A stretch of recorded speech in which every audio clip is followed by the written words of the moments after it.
감사합니다. 오늘 말씀 부흥 사경의 마지막 날이기도 하면서 또 주일 2부 예배로 함께 올려드리고 있습니다. 멀리 쿠바에서 오신 선교사님 계속 두 번에 걸쳐서 소개해드렸는데요. 혹시 오늘 처음 오시는 분들을 위해서 한 번 더 소개를 해드리려고 합니다. 우리 이범찬 목사님께서는 저와 함께 학창 시절을 함께 보냈습니다.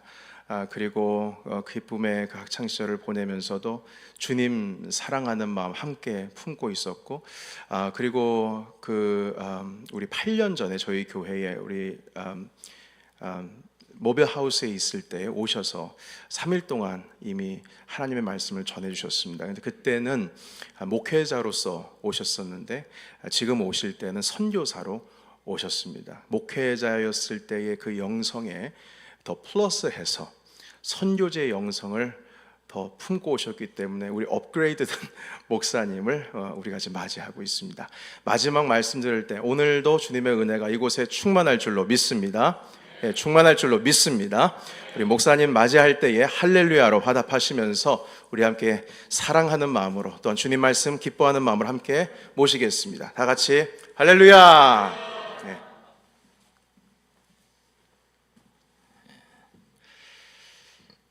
제가 어제 앞자리가 금자리, 은자리, 동자리, 잠자리라고 했었는데요. 그걸 다시 기억하시고 다른 모든 부분에서는 배려하시고 양보하시고 그렇게 살아가시고요. 예배 드릴 때에는 이 자리를 사모하시길 바랍니다. 쿠바에서는 예배 드리기 전에 이렇게 다 같이 일어나서 말씀 듣기 전에 다 같이 일어나서 서로 허그하면서 뜨겁게 허그하면서 진짜 축복하면서 그리고 나서 말씀 듣거든요. 다 같이 자리에서 일어나셔서 옆에 계신 분들 뜨겁게 환영하면서 이 앞자리로 좀 나와주시기 바랍니다. 끝까지 주일 예배지만 부흥의 모드로 양쪽 끝에 계신 분들 제 목 디스크가 있거든요. 그러니까 저를 좀 배려해 주셔서 서로 허그하면서 인사하시고요. 허그를 못합니까? 이렇게 어색해 하십니까?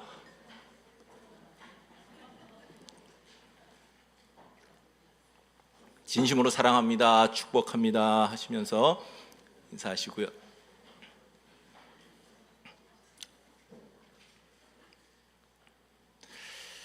자, 이제 부흥의 마지막 말씀 전하도록 하겠습니다.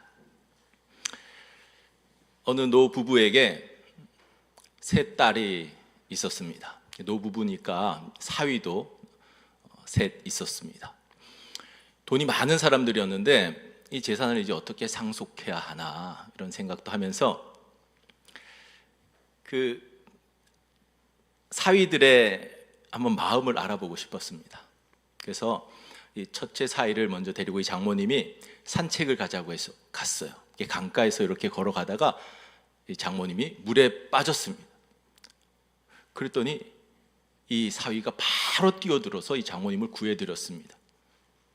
그 다음날 아침에 보니까 이 첫째 사위 집 앞에 고급 세단이 딱 하나 있는 거예요. 그리고 거기 쪽지가 있었습니다. 딱 보니까 장모로부터. 그 다음날 둘째 사위 데려가가지고 또 산책하다 또 물에 빠졌습니다. 그러니까 또 둘째 사위도 바로 뛰어들어서 건져 주었습니다. 그 다음날 또 고급 세단이 있었습니다. 장모로부터. 그 다음날 또 셋째 사위를 데려가서 또 가서 물에 딱 빠졌는데 이번에 이 셋째 사위가 구해주기는커녕 뒤도 돌아보지 않고 막 가는 거예요. 괘씸하다 생각을 했습니다. 근데 그 다음날 보니까 훨씬 더 좋은 고급 스포츠카가 딱 있는 거예요. 거기 쪽지가 있었습니다. 가서 보니까 장인으로부터. 이 노부부는 돈은 많았을지 몰라도 결코 행복한 생을 살았다라고 할 수는 없을 것입니다. 돈보다 중요한 것이 관계입니다. 자, 퀴즈 하나를 내겠습니다. 이 뉴욕에서 시카고까지 가장 빨리 가는 방법 뭘까요? 당황하지 마세요. 객관식입니다. 사지선다. 찍을 수 있는 은혜가 있습니다. 1번 걸어서 간다. 2번 차를 타고 간다. 3번 비행기를 타고 간다. 4번 사랑하는 사람과 함께 간다. 정답은 어떻게 하셨어요? 4번. 사랑하는 사람과 함께 가면요, 아무리 먼 길이어도 목적지가 오히려 가까워오는 게 아쉽잖아요. 연애세포를 다시 한번 좀 되살려보세요. 예전에 너무 오래돼서 기억이 잘 안 납니까? 한참 사랑이 뜨거울 때는요, 오히려 집 앞에 데려다 주는 그 막 가까워지는 게 아쉽고 헤어지는 게 아쉽고 그렇잖아요. 관계가 중요합니다.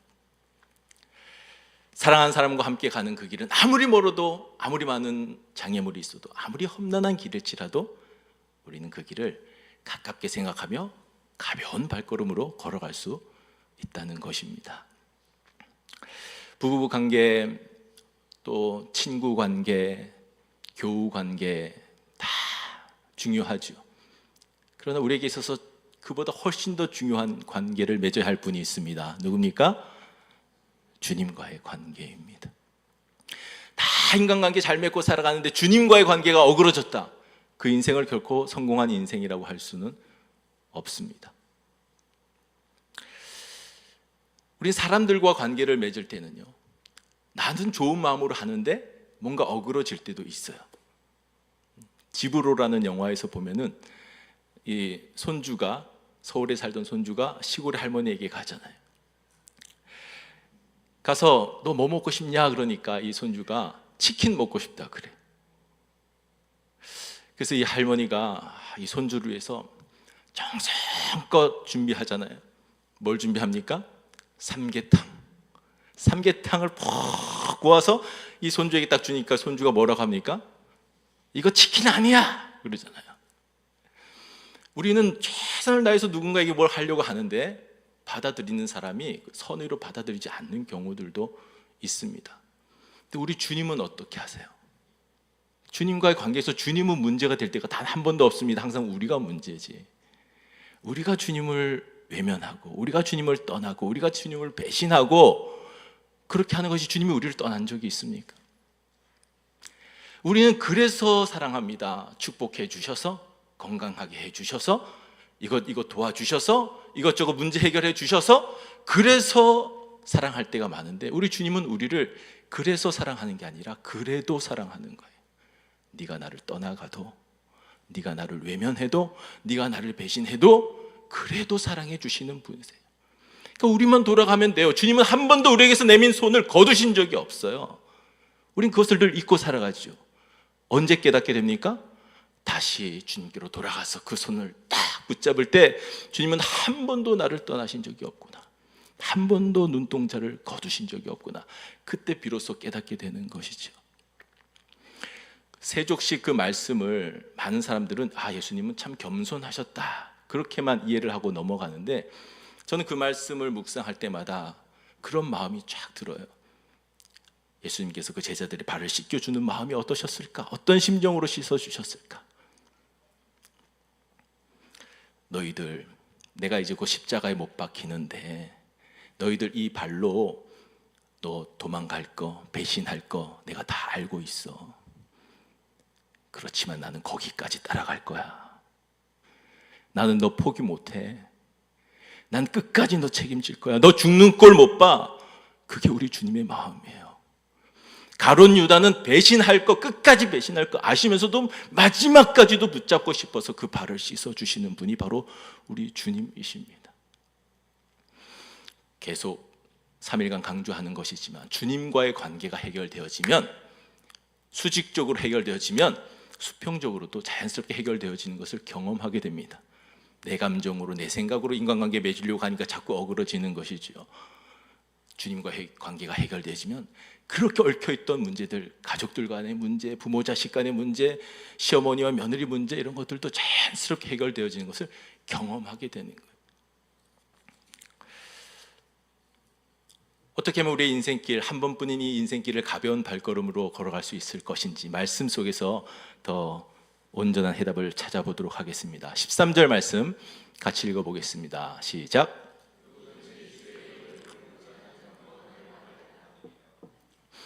우리는 모두 죄악의 구덩텅이에 빠져 있었던 사람들입니다. 거기서 건져냄을 받는 것이 구원입니다. 근데 누가 구원을 받는다고 말씀하고 있습니까? 주의 이름을 부르는 자. 참 쉽죠? 참 쉬워 보이는 이 말씀이 쉬운 일일까요? 어려운 일일까요? 결코 쉬운 일이 아닙니다. 한국 교회는 이걸 쉽다고 가르쳤어요. 이게 심각한 문제입니다. 왜 한국 교회가 이렇게 무너짐이 심하냐? 기초부터 잘못됐기 때문에 그래요. 이건 결코 쉬운 일이 아닙니다. 한국교회에서는 뭐 그렇게 가르쳐요. 영접기도해, 따라해봐. 따라하면 구원 받았어 이제. 그리고 이거 앞으로 어떻게 살아도 구원의 문제가 안 생겨. 그렇게 가르쳐요. 이게 심각한 문제입니다.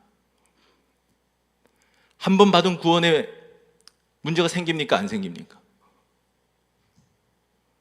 문제가 안 생겨요. 근데 문제는 뭐냐면은 진짜 구원받은 사람이냐예요. 삭개오 같이 진짜 영접한 역사가 있느냐예요. 그냥 영접기도 어설프게 한번 따라한 게 아니라 진짜 주님을 인격적으로 만난, 진짜 주님을 내 삶에 영접한, 내 인생을 진짜 주님께 던진 그 경험이 있는 사람은 구원의 문제가 안 생겨요. 근데 어설프게 영접기도 한번 따라하고 나는 구원됐으니까 나는 막 살아도 된다? 성경에 어디 그런 게 있습니까? 그러니까 주의 이름을 부른다는 말씀의 의미를 정확하게 깨달아야 돼요. 우리 성경을 전체적으로 읽어야 됩니다. 예수님께서 친히 뭐라고 말씀하셨습니까? 입으로 주여 주여 하는 자마다 다 천국에 들어올 수 있다 없다. 이거는 50%의 은혜가 있습니다. OX 퀴즈입니다. 들어올 수 있다 없다? 없다는 거예요.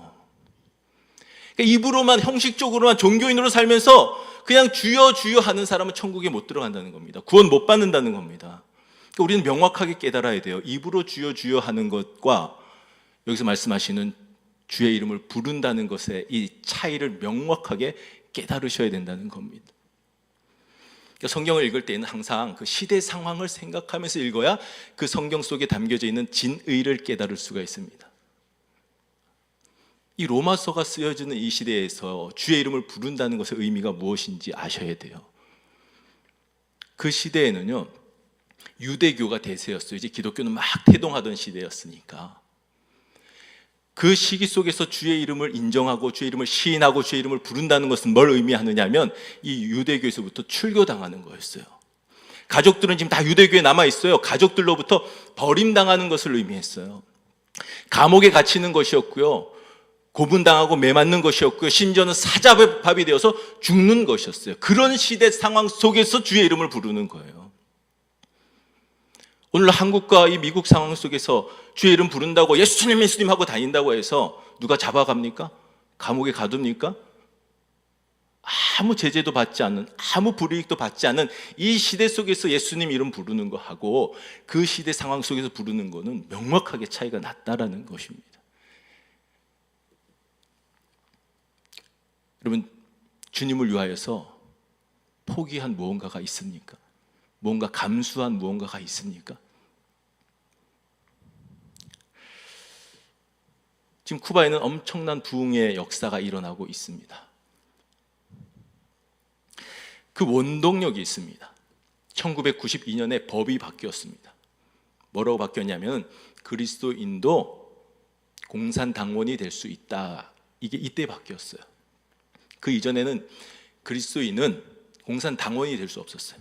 그럼 잘 생각해 보세요. 공산주의 국가에서 공산당원이 되지 못한다는 것은 무엇을 의미하는 것이겠습니까? 중심에 들어가지 못한다는 거예요. 이 사회 속에서 변두리로 밀려나는 것을 의미했습니다. 좋은 대학, 좋은 과에 가지 못한다는 것이었고요, 좋은 직업을 갖지 못한다는 것을 의미했습니다. 나뿐 아니라 내 자녀들까지도 그렇게 되어야 했습니다. 그래서 많이 뿔뿔이 흩어졌어요. 많은 목회자들이, 많은 교회 다니는 사람들이 다른 나라로 망명해가고 많이 흩어졌어요. 근데 그것을 끝까지 교회를 지켜낸 사람들이, 소수의 사람들이 있었습니다. 왜냐하면 교회에 이 건물 안에 한 사람이라도 남아있지 않으면 정부에서 교회 건물을 빼앗아 갔습니다.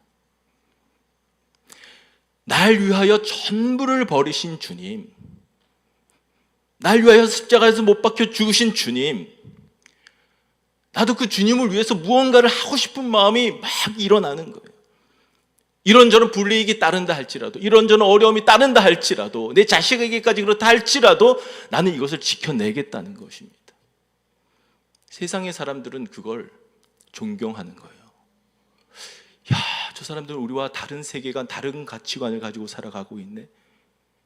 저 사람들 가운데 무슨 일이 일어났길래, 어떤 것이 작동하고 있길래 나와 다른 모습, 저렇게 구별된 모습으로 살아가고 있나. 호기심이 생기고 관심이 생기고 존경하는 마음이 생겨서 많은 사람들이 지금도 교회로 몰려오고 있다는 것입니다. 이것은 비단 쿠바 교회만의 이야기가 아니라 한국 교회의 이야기였습니다. 초기 한국 교회는 그랬어요. 한국 교회가 세상을 책임졌습니다. 오늘날은 뭐라고 한탄합니까? 교회가 세상을 걱정하는 것이 아니라 세상이 교회를 걱정하는 시대가 되었다고 한탄하죠. 초기 한국 교회는 교회가 세상을 책임지고 교회가 걱정하고 교회가 세상을 이끌어가고 선도하고 변화시키는 능력 있는 공동체였습니다. 민족 대표 33명 가운데 16명이 절반이 기독교인이었어요. 그 시대에는 기독교인이 극소수였거든요. 그러니까 어마어마한 비율을 차지하고 있는 거예요. 3.1운동 때 태극기가 교회를 통해서 배포되었습니다. 일제 입장에서 보기에는 교회가 가장 골칫덩어리였고요. 그리스도인들이 가장 요시찰 인물들이었습니다. 그러니 핍박이 가해지기 시작했던 겁니다. 그로 인하여 많은 교회가 불타버렸고요. 많은 우리 믿음의 선배님들이 순교당하셨습니다.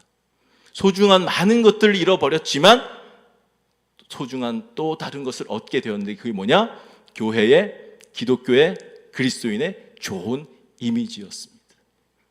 세상의 사람들이 그 구별된 모습을 보면서 존경하며 많은 사람들이 교회로 나오게 됐던 것입니다. 그게 부흥의 원동력이었던 것입니다. 여러분, 다시 질문합니다. 여러분, 주님을 위하여 포기한 무언가가 있습니까? 내려놓은 헌신한 무언가가 있습니까? 나를 위하여 전부를 주신 그 주님 앞에서. 14절 말씀 읽어보겠습니다. 14절 시작. 그런즉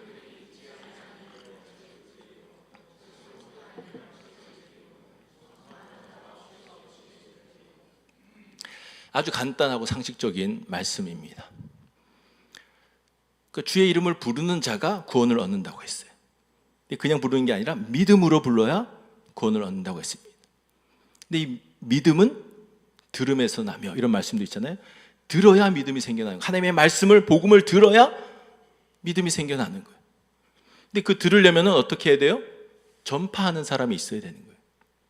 자, 15절 말씀도 이어서 읽어보겠습니다. 15절 시작.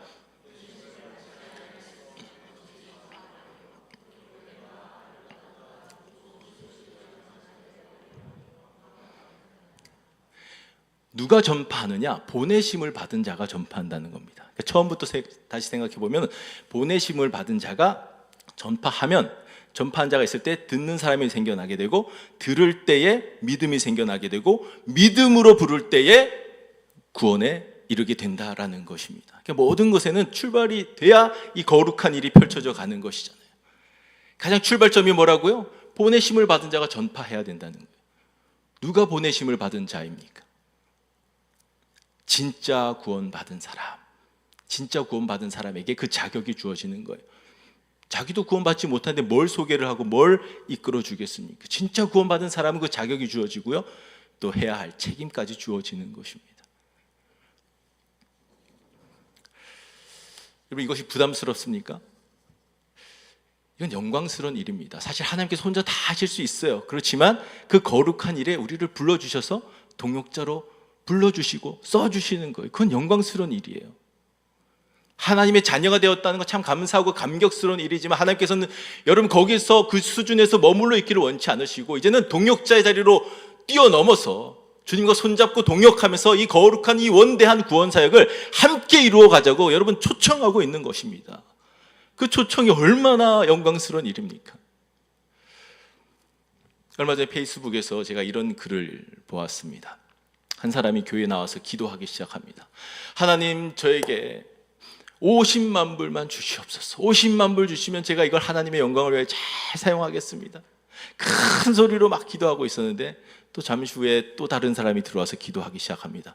하나님, 저에게 50불만 주시옵소서. 지금 50불이 절박하게 필요합니다. 50불만 주시옵소서. 간절하게 큰 소리로 기도하고 있었어요. 먼저 들어와서 기도하던 이 사람 기도 소리 때문에 방해가 되어서 집중할 수가 없는 거예요. 그래서 잠깐 멈추고 하나님 잠깐만요 하고 이 사람에게 가서 자기가 가지고 있던 지갑에서 돈을 50불을 꺼내서 이 사람에게 주었습니다. 그러니까 이 사람이 50불 딱 받자마자 와, 하나님 이렇게 빨리 응답해 주시다니요, 감사합니다, 할렐루야 하면서 돌아갔습니다. 이 사람은 그제서야 집중하며 기도할 수 있었습니다. 이게 페이스북 글의 내용이었습니다. 여러분이 만일 이 글을 읽고 댓글을 다셔야 된다면 뭐라고 다시겠습니까? 궁금하더라고요. 어떤 댓글들이 달렸나 이렇게 보니까 다 일관되게 이런 내용이에요. 나도 하나님께 집중하며 살아가고 싶습니다. 집중하는데 방해되는 요소들 다 발견하고 그거 다 제거해내고 하나님께 더 집중하면서 살아가기를 원합니다. 이게 다 주된 내용이었어요. 여러분도 이렇게 쓰시고 싶으신가요? 저는 거기에다 이렇게 썼습니다. 우리가 하나님께 기도하여 응답받는 것도 축복이지만 그보다 더 큰 축복은 하나님께서 다른 사람 기도 응답하는 일에 나를 써주신다면 그것은 훨씬 더 큰 축복입니다. 여러분 여기에 아멘 할 수 있는 분은요 보통 수준의 신앙이 아닌 거예요. 여러분 한국 교회는요 왜 달라고 해야 돼요? 뭘 받아야 축복이라고만 생각하는 그 수준에서 벗어나지는 못하는 거예요. 뭐 식사기도 할 때도 보면 잘들 보면 뭘 자꾸 달래요. 밥 줬으면 됐지. 뭘 자꾸 다른 걸 받아야 축복이라는 이 강박관념 가운데 있는데 진짜 큰 축복은 내가 쓰임 받는 거예요. 하나님의 자녀에서만 머물러 있는 것이 아니라 하나님의 동역자의 자리로 나가서 쓰임 받을 때 이게 진짜 큰 축복이구나. 쿠바 가보니까요 한국 교회 다 힘들다 해도요 넘쳐납니다. 풍족합니다. 이미 많이 주셨습니다. 그럼 우리가 개인적으로도 교회적으로도 이제 하나님 이미 우리에게 주신 것 가지고 어떻게 쓰임 받을까요? 제가 무엇으로 하나님께 영광 돌려드려야 할까요? 무엇으로 보답하면서 살아가야 할까요? 여기 기도에도 집중해야 된다는 겁니다. 달라는 기도 하지 말라는 거 아니에요. 하나님의 자녀니까 그 축복권을 누려야죠. 달라고 하세요. 근데 거기에서만 머무르면 안 되고 그 기도도 할 뿐만 아니라 하나님의 동역자로서도 무엇을 위하여 쓰임 받을 수 있을까요? 이 기도가 조화를 이루어야 된다는 것입니다. 우리가 복음을 전하면서 살아가면요 두 가지 큰 유익이 있습니다. 여러분 낚시 좋아하시나요? 저 낚시를 해본 적도 없고 할 줄 모르는데 쿠바의 사람들이 낚시를 많이 합니다. 한국에서도 동호회 숫자가 가장 많은 게 낚시라고 하더라고요. 근데 한국하고 이거는 목적이 달라요. 취미로 하는 게 아니라 쿠바는 먹을 게 없어서 오늘 물고기 잡아오지 못하면 먹을 게 없어서 굶어야 되니까 다 낚시하는 거예요. 어떤 사람은 스티로폼으로 이렇게 만들어가지고 통통배처럼 가서 하다가 죽기도 하고 그런 사건이 자주 발생해요. 홈리스 동역자들이 낚시를 한다는 이야기를 듣고 두 사람하고 같이 낚시를 하러 갔어요. 내가 물고기 잡아줄게요 하고 같이 갔는데 2시간 동안인데 그날은 물고기가 안 잡히더라고요. 이 전문가들도 한 마리도 못 잡았는데 저만 딱 한 마리를 잡았어요. 하나님께서 오늘 설교에 사용하라고 한 마리 딱 잡게 해주신 것 같아요. 손바닥 반만 한 거 하나 딱 잡았는데도 짜릿하더라고요. 야, 사람들이 이 맛에 낚시하는구나. 조그만 물고기 잡아도 이렇게 짜릿한데 사람 낚는 어부가 되어서 죽어가는 영혼 내가 살려내는 데 쓰임 받았다. 이 얼마나 거룩한 흥분이 일어나겠습니까? 얼마나 영적인 짜릿함을 맛보겠습니까? 한번 해본 사람이 계속 가는 거예요. 그래서 전도 한 명도 못한 사람은 있어도 한 명만 한 사람은 찾아보기 힘들어요. 왜냐하면 한 번 해보면 계속 하는 거예요. 여기 앞에 여기 두 분 처음 보는 분 텐데 여기 뉴저지 참된교회 우리 선교팀장님이 오셨어요. 지난 3월에 우리 이 팀에서 오셨었거든요. 근데 한 번 오니까 계속 오시려고 하는 거예요. 지난 3월에 오실 때 여기 비행기에 문제가 생겨서 이 뭐 개인 물품 말고 선교 물품만 지금 27개를 오는데 그걸 들고 공항 3군데를 뺑뺑이 하면서 처음부터 고생하고 24시간 거의 걸려서 겨우 쿠바에 도착하시고 또 다 하신 다음에 경찰한테 잡힐 뻔도 하고 막 어려운 일들도 당하고 그리고 돌아가셔서 다 병나셨대요. 제가 엄청 빡세게 시키거든요. 여행 같은 거 안 하고 완전 성경에 막 해서 하거든요. 이번 내년 3월에도 또 계획이 되어 있었어요. 근데 제가 오로프치열에 걸려서 죽다가 살아났잖아요. 그 얘기를 했어요. 이번에 좀 연기하시는 게 어떻겠습니까? 했더니 상관없다는 거예요. 오시겠다는 거예요. 질병 따위가 열정을 막지를 못하는 거예요. 한번 해보면 영혼 구원하는 모습들을 보면 경험하면 계속 하게 되는 거예요. 우리가 전도해야 할 또 하나의 중요한 이유가 바로 이 구원의 감격이 우리 가운데 전도할 때 요동치기 때문에 그렇습니다. 여러분 세례 받으실 때 그 감격이 있었을 거 아니에요. 첫사랑의 감격이 있잖아요. 근데 그것이 내가 복음 전하려는 삶의 태도를 가지고 살아가지 않으면 그 복음의 감격이, 그 어마어마한 감격이 자꾸 시들어갑니다. 사그러 없어집니다. 언제 다시 이 구원의 감격이 요동칠 수 있느냐? 다시 내가 영혼을 구원해야 되겠다는 이 마음을 가지고 영혼들에게로 달려갈 때에 내 안에서 구원의 감격이 요동치게 되는 거예요. 그러니까 다른 사람들 구원하는 일에도 유익이 있지만 그 이전에 내가 구원의 감격 가운데 살아갈 수 있기 때문에 우리는 영혼 구원하려는 삶의 태도를 가지고 살아가야 된다라는 것입니다. 말씀을 잘 보시면요, 그 발걸음이 아름답도다 이렇게 말씀하고 있습니다. 영혼 구원하러 가는 그 달려가는 발걸음이 아름다운 겁니다. 전 지난번에 노회에서 목사님들이 이게 미국과 캐나다에서 한국의 선교사로 가신 그분들의 홈타운을 방문하는 그 일정이 있어서 또 저를 특별히 초청하셔서 거기 함께 동참하게 되었습니다. 그분들의 생각, 그분들이 자라난 교회, 그분들이 다녔던 신학교, 또 그분들의 활동한 그런 전시관, 그런 곳에 가서 다 설명 듣고 그런 시간들이 있었는데요. 그 책자의 제목이 조선인들보다 더 조선을 사랑한 사람들이었어요. 그 중에 루비 캔드릭이라고 하는 분은 25살에 한국으로 가서 9개월 만에 순교하신 분입니다. 다 소개할 수는 없고 그분이 그의 부모님께 보낸 마지막 편지를 소개해 드리려고 합니다. 이곳은 참 아름다운 곳입니다. 모두들 하나님을 닮은 사람들 같습니다. 선한 마음과 복음에 대한 열정으로 보아 아마 몇십 년이 지나면 이곳은 주님의 사랑이 넘치는 곳이 될 것 같습니다. 저는 복음을 듣기 위해 20km를 맨발로 걸어오는 어린아이들을 보았을 때 그들 안에 있는 하나님의 사랑 때문에 오히려 위로를 받습니다. 그러나 한편에서는 탄압이 점점 심해지고 있습니다. 그저께는 주님을 영접한 지 일주일도 안 된 서너 명이 끌려가 순교했고 토마스 선교사와 제임스 선교사도 순교했습니다. 순교본부에서는 철수하라고 지시했지만 대부분의 선교사들은 그들이 전도한 조선인들과 아직도 숨어서 예배를 드리고 있습니다. 그들은 모두가 순교할 작정인가 봅니다. 오늘 밤은 유난히도 고향으로 돌아가고 싶습니다.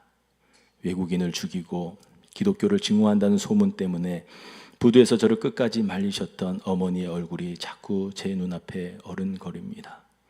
아버지, 어머니, 어쩌면 이 편지가 마지막일 수도 있습니다.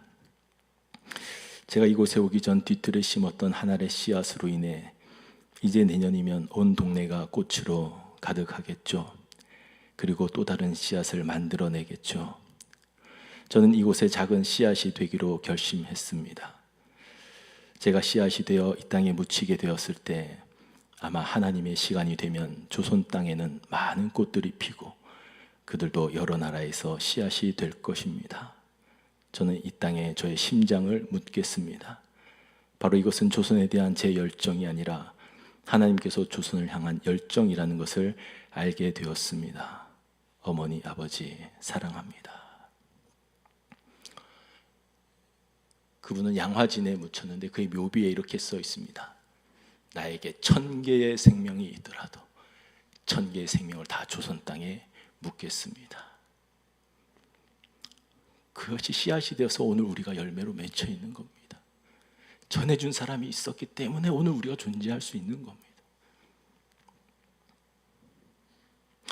인간적으로 보면은, 세상적으로 보면은 비참한 인생일 수 있죠. 25살에 그 꽃다운 나이에 남의 나라에 가서 죽었으니.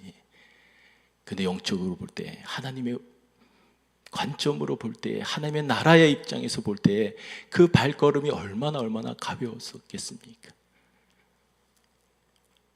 그분뿐만 아니라 많은 선교사님들이 가셨어요. 그 당시에 비행기가 있었던 것도 아니고 이곳에서 그곳까지 가려면은요 몇 달에 걸쳐서 가야 돼요. 걸어가고 말 타고 가고 배 타고 가고 해서 막 돌고 돌아서 가야 돼요. 그리고 이분들이 누가 시켜서 마지못해서 가는 게 아니에요. 그리고 실력이 없어서 할 일이 없어서 거기 가는 거 아니에요. 다 1%, 상위 1%의 학벌을 가진 사람들이었어요. 좋은 의대 나온, 명문 의대 나온 좋은 의사 선생님들이었어요. 근데 그분들이 달려간 이유는 단 한 가지였습니다.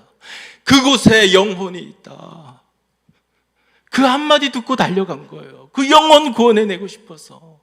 나 같은 죄인 구원해 주신 주님께 대한 감사와 감격이 넘쳐나는데 이것을 무엇으로 보답해 드릴까요 하는 그 마음이 가득했기 때문에 이것저것 따지지 않고 간 거예요. 그런 일들 당할 거 모르고 간 게 아니에요. 그런 얘기 다 듣고 감수하면서 간 것입니다.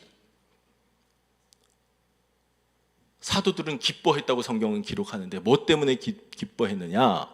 뭐 좋은 일 있어서 기뻐한 거, 그 누구나 할 수 있는 일이죠. 근데 사도들은 뭐 때문에 기뻐했냐면 주의 이름 때문에 능력받는 것을 기뻐했다고 성경은 기록하고 있습니다. 날 위하여 죽으신 주님 때문에 내가 이 주님의 복음 증거하는 이 일로 인하여서 감옥에 갇히고 매맞고 이런저런 능력당하는 것을 기쁘게 여겼다는 겁니다. 어떻게 나 같은 사람을 이렇게 써주시나요? 어떻게 이 영광스러운 일에 나 같은 사람을 불러서 이렇게 사용해 주시나요?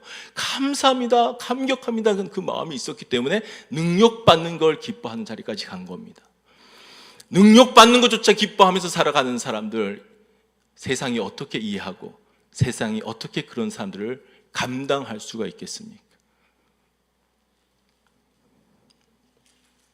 제가 어제 쿠바로 가는 길은 저에게 주신 좁은 길이라고 했는데, 여러분에게 그런 질문이 있을 것입니다. 좁은 길 간다고 했는데 행복합니까? 예, 숨도 안 쉬고 대답할 수 있습니다. 행복합니다. 안 했으면 어떡할 뻔했나 하는 그런 생각이 들 정도로 너무너무 행복해요. 환경이 좋아서가 아니에요. 지금 너무너무나 열악합니다. 계속 정전돼요. 계속 딱 단수돼요. 땀 뻘뻘 흘리고 돌아왔는데 샤워기에 물 탁 켰을 때 물 나오면 할렐루야가 저절로 나와요. 버스들이 기름이 없어서 다니지를 못해요. 그래서 한번 버스 타려면 2시간, 3시간 기다려도 탈까 말까요. 쓰레기차가 2주마다 돌면서 이걸 다 처리를 해야 되는데 기름이 없어서 운행이 안 되는 거예요. 그러니까 쓰레기통 주변이 완전히 다 쓰레기장이에요. 계속 밀리고 하다 보니까 완전히 온 천지가 쓰레기 더미가 되어버렸어요. 파리떼가 들끓고요. 또 무더위가 원래 보통 7월부터 시작되는데 5월부터 시작돼가지고 5월부터 이 오로프치열이 막 번져가기 시작한 거예요. 원래 이게 아마존에 있었던 병인데 처음으로 쿠바에 들어와서 막 번져가기 시작한 겁니다. 헤헨이라고 하는 그 모기 같은 벌레가 딱 물면은 다 바로바로 걸린, 한 달씩 거의 들어 누워 있는 거예요. 제가 다른 치유받은 거 많거든요. 기적적으로 또 치유된 일들도 많이 있거든요. 근데 이번에 오로프치열은 하나님 고쳐주세요. 아무리 기도해도 하나님께서 안 고쳐주시더라고요. 주시는 마음이 너 이 사람들이 당하는 고통 너도 좀 충분히 느껴봐. 그리고 약 가져가. 지금 약 필요해?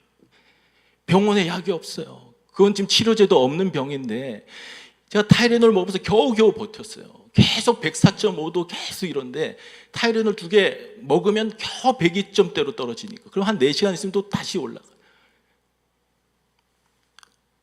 야, 이분들 타이레놀조차 없으면 어떻게 되나.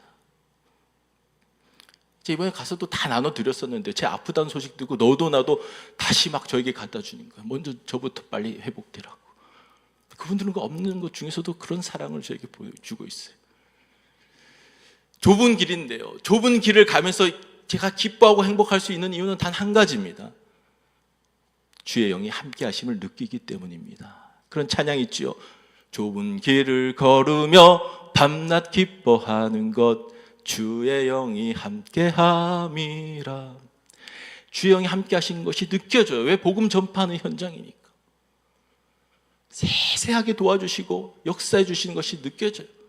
위태한 곳 면케해 주시고 정말 위기의 순간도 많았는데 하나님의 손으로 탁 보호해서 건져주시는 것들도 많이 경험합니다. 전 사실 목회는 준비를 많이 했던 사람입니다. 태어나기 전부터 부모님이 저와 상의도 없이 서원을 해버리셔서 태어나면서부터 목사가 될 운명으로 태어났어요. 그리고 어렸을 때부터 목사 되어야 된다 이렇게 세뇌를 당하면서 자랐고요. 딱 30 되자마자 목사 안수도 받았고요. 자신만만했습니다. 플러에 유학도 목회학으로 와서 공부를 했고요. 제가 부임했던 교회 다 말렸어요. 그 교회 막 두 파로 나눠져 있어 대판 싸운 교회라고 거기 가면 안 된다고 해도 제가 속으로 뭐라고 했냐면 당신들은 안 되지만 나는 할 수 있어요. 이런 교만함이 있었습니다. 그러니까 내 힘으로 하고 내 지혜로 하고 내 계획으로 하니까 이 목회는 안 되는 거예요. 아무리 준비를 많이 하고 아무리 잘 알고 있다 할지라도 내 힘으로 하면 안 되는 거예요. 근데 선교사는 평생 생각해 본 적도 없어요. 제가 선교를 할 생각했으면 플로로 왔을 때 선교학으로 유명한 학교인데 선교를 공부했을 텐데 선교회 훈련도 받아보지도 못했어요. 파선교회도 없이 그냥 간 거잖아요. 그러니 어떤 마음이겠어요? 주님, 저 선교 몰라요. 아무것도 모르겠어요. 뭘 어떻게 해야 될지 모르겠어요. 부르셔서 순종해서 가긴 하지만 뭘 해야 될지 모르겠어요. 하나님께서 저에게 주신 말씀, 쿠바로 보내면서 주신 말씀이 이사야 40장 1절입니다. 위로하라, 위로하라, 내 백성을 위로하라. 제가 딱 갔는데요, 처음에 만난 목사님이 다니엘 목사님이에요. 이 목사님은 영어를 은사로 받은 분이에요. 영어 한마디도 못하던 사람이 갑자기 영어를 은사로 받으니까 저보다 영어를 더 잘해요. 유창하게 영어를 하는 거예요.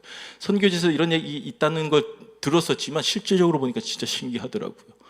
저도 기도했어요. 하나님, 저 쿠바 말 좀 잘하게 해주세요. 쿠바 선교 열심히 할게요. 쿠바 말 좀 은사로 저에게도 주세요. 저 목사님에게 주셨던 거 저에게도 주세요 하고 막 기도했어요. 하나님께서 주셨을까요? 안 주셨을까요? 안 주셨어요. 언어의 은사를 주시지 않고 다른 은사가 필요하다 이렇게 해주시더라고요. 그게 뭐냐면 사랑의 은사, 가장 큰 은사라고 하는 사랑의 은사를 주시는 거예요. 너 내가 지금 쿠바로 보낸 거 너 가서 막 말하고 막 가르치고 그런 거 하라고 너 보내는 거 아니야. 제가 아마 말을 잘했더라면요 가서 막 굴림했을 거예요. 한국 사람들 시간 철저하잖아요. 이 쿠바 사람들, 남미 사람들 특징이 열정도 있고 순수하고 착하고 그래요. 그런데 체계가 잘 안 잡혀 있어요. 시간관념도 별로 없어요. 시작해야 될 타이밍이 안 하는 거예요. 한국 사람들 뭐 예배 시간이고 철저하잖아요. 정확하게 딱딱 시작하잖아요. 전 생긴 것만 봐도 더 시간에 철두철미하게 생겨 먹었잖아요. 그렇게 막 답답한 거예요. 막 좀 빨리 좀 시작하고 제때 하라고 막 말하고 싶은데 말이 안 되니까 딱 하나님께서 닫으시는 거예요. 오히려 그때마다 오히려 더 사랑해주고 오히려 더 용납해주고 더 이해해주고 더 좋은 곳으로 갖다주고 섬기고 더 풍성하게 공급해주니까요. 그분들은 저를 그냥 한 선교사로 생각하는 게 아니라 친구로 생각하고요, 가족으로 생각하고요, 동역자로 생각하는 거예요. 12월 31일 되면 그 나라 전통이 가족들끼리 모여서 식사하는데 서로 조언하고 난리예요. 제가 아마 말 잘해서 막 가르치고 충고하고 그때마다 막 이렇게 했으면은 시스템 딱 갖추고 더 뭔가 체계가 잡혔을지 모르지만 선교사 왕국은 세워졌을지 모르지만 하나님의 나라가 이루어지지는 않았을 것입니다. 하나님은 필요한 거 주시는 거예요. 하나님 보여주세요. 뭘 해야 되나요? 늘 하면서 이렇게 그냥 보여주시는 거 순종하면서 쭉 가다가 어느 순간 돌아보면서 하나님께서 저를 통해서 어떤 일들을 쿠바에서 이루어 가셨고 앞으로 어떤 일들을 이루어 가시기를 원하시나 보니까 세 가지로 방향성이 딱 정해지더라고요. 첫 번째는 작은 교회, 두 번째는 어린 아이들, 세 번째는 가난한 사람들, 소위 말하는 지극히 작은 소자들, 그들에게 한 것이고 나에게 한 것이다 이런 마음을 주시면서 그들을 잘 섬기라는 것을 저에게 보여주셨습니다. 첫 번째가 작은 교회예요. 어제 잠깐 나눈 것처럼 그 신학생들을 보여주셔서 가장 근본적인 부르심이에요. 그분들은 졸업시간에 가보니까요, 아까 우리 주님 다시 오실 때까지 찬양했는데 그걸 스페인어로 막 찬양하면서 한 80명이 쫙 서서 너무너무 감격하는 가운데 찬양하는 거예요. 내가 무엇이 왔는데 저를 이런 귀한 자리에 불러주셨습니까? 이분들은 진짜 교회 없는 곳이면 어디든 가서 그냥 개척하는 거예요. 그냥 나무 아래서 시작하는 거예요. 이분들 교회 세워가는 거 도와드리는 일 참 귀한 일이겠다는 생각을 하고 이분들 도와드리는데요, 가장 또 기본적으로 하는 사역이 돼지 사역이에요. 돼지를 이렇게 선물해 드리면 돼지를 잘 키우면요, 이제 2달마다 또 사료를 또 공급해 드리는데 1년간 잘 키우면 한 8마리 정도 이렇게 새끼를 낳습니다. 딱 한 가지 약속을 해요. 한 마리 암돼지 새끼는 다른 교회에, 다른 더 작은 교회에 또 선물하는 것으로, 그 한 가지 조건만 하고 다 공급해 드리는 거예요. 제일 처음 했던 그 다니엘 목사님에게 2마리 돼지 있는데 그건 지금 벌써 몇 세대, 한 7세대, 8세대까지 갔을 거예요. 그냥 완전 교회가 돼지판이 되었어요. 그걸 큰 교회로 벌써 옮겨갔어요. 근데 이 팬데믹 이후에는 여러분 좀 기도해 주셔야 되는데요. 하도 나라가 척박한 나라가 되다 보니까 돼지들이 중간에 죽는 경우도 많았고요. 사람들이 다 이제 막 가난하다 보니까 돼지를 훔쳐가기도 하고요. 어떤 목사님들은 키우다 못해서 잡아먹기도 하고요. 별의별 일을 다 당합니다. 그래도 끝까지 참아내고 끝까지 이 돼지 잘 키워서 이 돼지 사역을 이어가는 분들에게 더 많은 것들로 제가 공급하며 함께 그렇게 가고 있습니다. 그리고 작은 교회들 보면 다 열악해요. 뭐 제대로 갖춰져 있지도 않아요. 그래서 그런 것들을 의자도 교체해드리고, 또 어떤 경우에 건반도 막 이가 막 다 빠져 있어요. 그러면은 건반도 바꿔드리고, 마이크도 없어서 막 목이 다 쉬어 있고 막 음향 상태도 안 좋아서 그러면 이렇게 음향 시스템도 바꿔드리고, 바닥도 막 그냥 흙으로 돼 있으면 어느 정도 성전 건축을 해 가는데 그러면 바닥 공사도 이렇게 할 수 있도록, 그리고 벽도 하고 천장도 하고 또 교회 확장하는 공사도 하고 이런 일들을 도와드리면서 교회 세워가는 걸 이렇게 도와드리고 있습니다. 두 번째는 이 어린 아이들, 첫날 잠깐 나누었죠. 가장 먼저 보여주신 것이 맨발로 축구하는 아이들이었어요. 그래서 축구화 신겨주고 싶다. 그래서 이 교회에서 협력해 주셔서 축구화 사주고, 다른 교회하고 이렇게 시합을 이렇게 하다 보니까 하고 돌아가는데 하나님께서 저에게 강하게 마음에 주시는 말씀이 네가 먹을 것을 줘라. 이 오병이어의 말씀을 주시는 거예요. 이 한국하고 미국은요, 그냥 전화 한 통 하면 딜리버리 다 되잖아요. 그런데 쿠바는 그런 게 없어요. 그래서 스파게티 만들어 주실 분, 또 이 뭐 접시랑 포크랑 이런 것도 운반해 주실 분 다 찾아야 되는데요. 순종하고 찾으면 다 예비되어져 있어요. 아이들 이렇게 떠주면요, 2그릇 이만큼 퍼줘도 그거 다 먹고요. 그리고 남은 것은 또 봉지에 다 싸가지고 가요. 가족들 주려고. 남은 것이 없게 하라는 오병이어의 말씀을 그대로 응하는 것을 보게 됩니다. 저는 뭐 그냥 뭐 전도할 생각까지 하고 한 건 아닌데 그냥 교회팀에 소속되려고 아이들이 막 등록하는 거예요. 이번 제가 3번째 팀까지 만들었는데 어린아이들로 하니까 그 부모님들까지 교회 오는 그런 일들이 저절로 일어나는 거예요. 저는 그것까지 계획하고 한 거 아니고 그냥 보여주시는 대로만 그냥 순종했는데 이 구원의 역사를 하나님께서 일으켜 가시는 거예요. 한글 학교가 있는데 그 한글 학교 아이들 가서 레크레이션도 제가 진행하고 또 뭐 학용품도 나눠주고, 또 우리 집사님이 또 후원하셔서 그 프린터기도 해드리고 랩탑도 해드리고 하면서 그런 것들을 막 다 도와드리고, 그리고 아이들 클래스 있을 때마다 가서 제가 라면 전도를 하는 겁니다. 뭐 저는 복음 전하지는 않아요. 그게 지금 법적으로도 안 되고 또 제가 하는 방식이 말로 하는 선교가 아니기 때문에 그냥 사랑하는 마음으로, 섬기는 마음으로 땀 뻘뻘 흘리면서 라면 끓여주면요, 랍스타까지 막 꺼서 해줘도 애들이 랍스타 관심 없어요. 라면 더 주세요, 라면 더 주세요. 그 맵다고 하면서도 계속 하면서 먹어요. 끝나면 다 먹으면 한국 커피 끓여주고, 한국을 사랑하는 아이들이기 때문에 또 초코파이 또 후식까지 다 완벽하게 다 갖춰주고, 그러다 보니까 한 아이가 저 교회 가고 싶어요 그러는 거예요. 때가 이러니까 저절로 맺히는 거예요 진짜. 근데 신기한 건 걔는 결국은 나중에는 진짜 가는 날 되니까 저는 아직 준비가 안 됐어요 하고 걔는 안 가는데, 얘가 가자고 먼저 딱 시발점이 되니까 여기서 저도 갈래요, 저도 갈래요, 저도 갈래요, 저도 갈래요. 5명이 지금 함께 교회를 다니고 있습니다.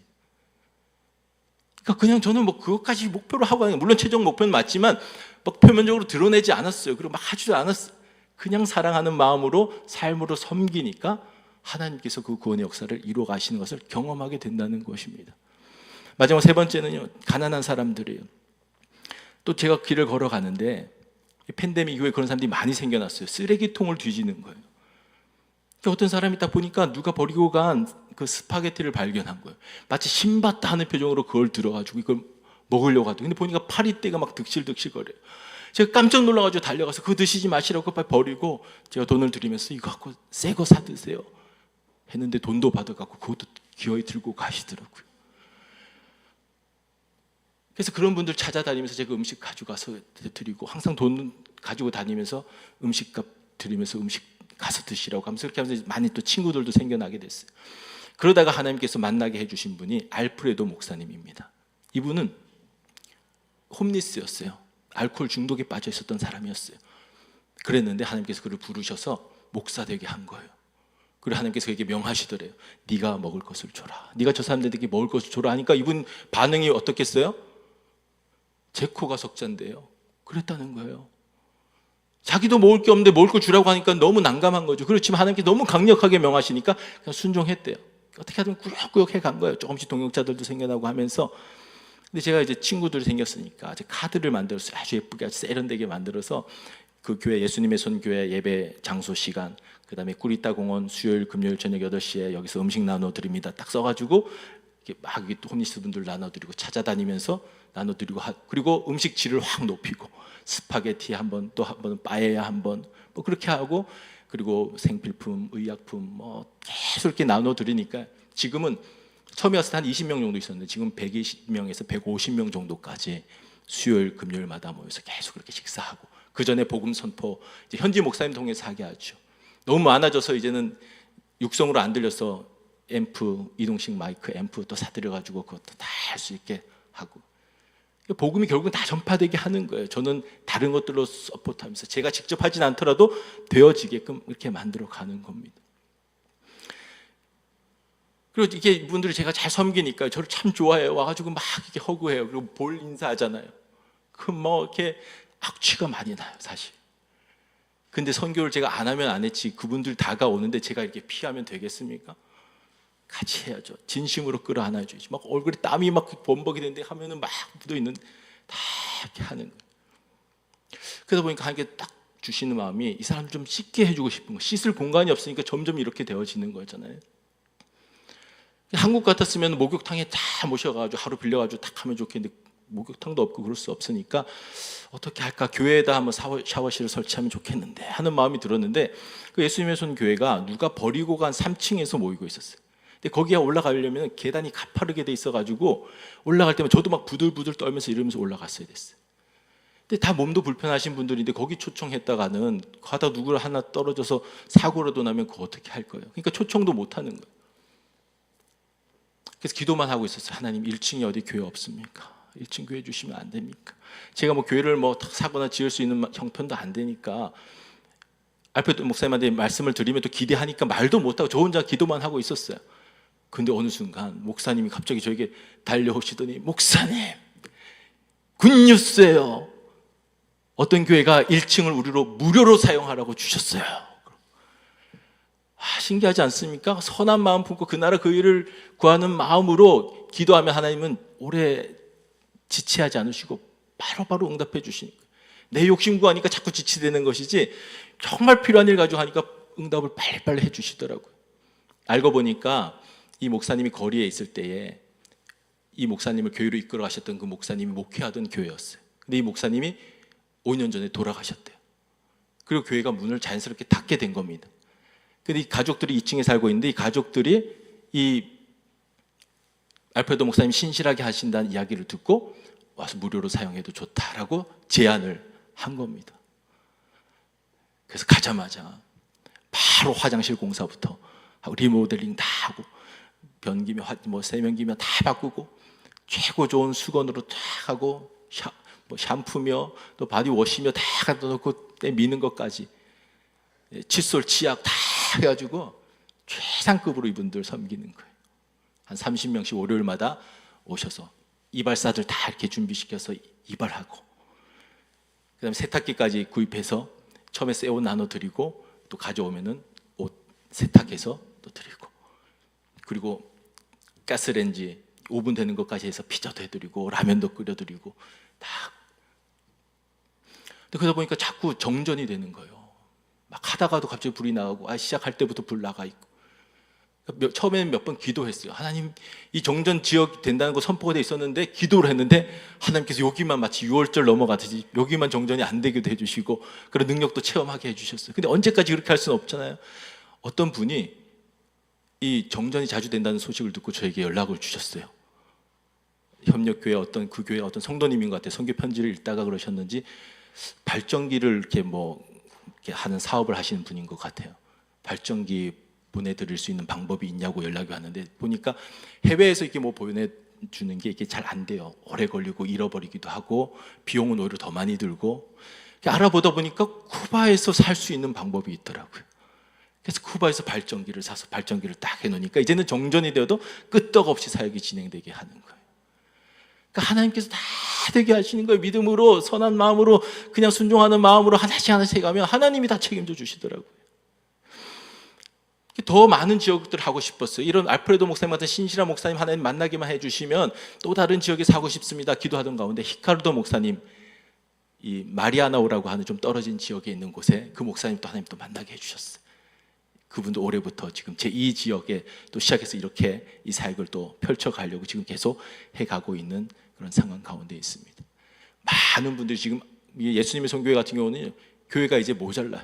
지금 꽉꽉 차고 넘쳐서 거기 이제 수용할 수 있는 공간이 부족해서 이제 더 크게 확장까지도 해야 될 그런 상황까지 가는 거예요. 하나님께서 구원의 역사를 일으켜 가시는 거예요. 그래서 제가 순종하면서 가니까. 여러분, 이제 진짜 그리스도인의 마지막 퍼즐은요, 복음 전한 사람이 진짜 그리스도인입니다. 진짜 내가 주님을 영접한 사람이 되면은요, 이 마음이 막 불붙는 것 같아서 전하지 않고는 견딜 수 없는 마음으로 가득하게 되는 거예요. 그 이전에 제가 그동안 계속 강조했던 것은 삶이잖아요. 변화된 삶. 삭개오와 같이 진짜 예수님 만난 변화된 삶이 여러분에게 딱 나타나면 어떻게 될까요? 삭개오를 세상의 사람들이 주목해서 보았겠죠. 이 사람에게 무슨 일이 일어났길래 갑자기 이렇게 급격하게 변화될 수 있나? 처음에 이 삭개오를 바라보던 이 사람들이 누구에게로 자연스럽게 시선이 옮겨지겠습니까? 그를 변화시키신, 그를 만나주신 예수님께로 가게 되어져 있는 거예요. 그러니까 여러분, 진짜 예수님 만나면은 삶의 변화가 일어나요. 그리고 이 사람들이 여러분을 주목하게 돼요. 그리고 그 사람들이 결국 예수님께 관심을 갖게 돼요. 그리고 여러분 진짜 예수 믿고 진짜 영접한, 진짜 구원받은 사람이 되면요, 전하지 않고 또 견딜 수 없는 마음이 여러분 가운데 있는 게 당연한 거예요. 그러니까 이런 사람들에게 복음 전해야 되는 거예요. 그러니까 예수 천당 불신지옥 들고 막 그냥 돌아다니는 거, 그거는 최곤웅 목사님 시대는 통했는데 지금은 그런 시대보다 삶 속에서 여러분 주변에 있는 사람, 하나님께서 맡겨주신 영혼들이 있거든요. 그분들을 이웃 초청 전도 주일에 초청할 수 있도록 변화된 삶으로 그들이 주목하고 예수님을 바라볼 수 있는 그런 삶을 살아가셔야 됩니다. 대단원의 막을 내리겠습니다. 여러분 진짜 예수님 영접하시고요, 예수님 진짜 인격적으로 만나시고요, 진짜 구원받은 진짜 예수 믿는 사람 되시고요, 그래서 실질적으로 변화된 삶이 여러분 삶 가운데 나타나시고요, 그를 통하여서 여러분 주변에 있는 사람들 여러분 주목하게 하고, 더 나아가 예수님 주목하게 해서 그들 또한 이 거룩한 교회, 이 은혜로운 교회, 이 아름다운 교회에 이 전을 가득 채워서 하나님께 더 큰 영광 올려드릴 수 있는 넘치는 교회 될 수 있기를 주의 이름으로 축원합니다. 기도하겠습니다. 은혜로우신 하나님 아버지, 내가 진짜 예수 믿는 사람인가, 진짜 그리스도인인가, 3일간의 말씀을 통하여서 우리 자신을 돌아보았습니다. 내가 삭개오와 같이 진짜 영접한 경험이 없는 그냥 종교인이었다면 이번 기회를 통하여서 나무 위에 올라간 역사가 있게 하여 주시고, 예수님 없으면 살아갈 수 없다는 그 고백 가운데 주님 인격적으로 만날 수 있게 하여 주시고, 삭개오와 같이 실제적인 삶의 변화가 나타나는 하나님의 사람들 되게 하여 주시옵소서. 그 실제적인 변화된 모습을 통하여서 누가 저 사람을 저렇게 변화시켰나, 사람들에게 관심을 불러일으킬 수 있는 삶을 살아가게 하여 주시고, 나를 변화시키신 그 주님을 사람들이 다 주목하게 하여 그들을 주께로 인도하는 진짜 그리스도인으로 살아가는, 그래서 구원의 감격이 넘쳐나는, 그래서 한 번뿐인 인생을 발걸음 가볍게 달려가는 하나님의 사람들 다 되게 하여 주시옵소서. 감사드리며 예수 그리스도 이름으로 기도하옵나이다.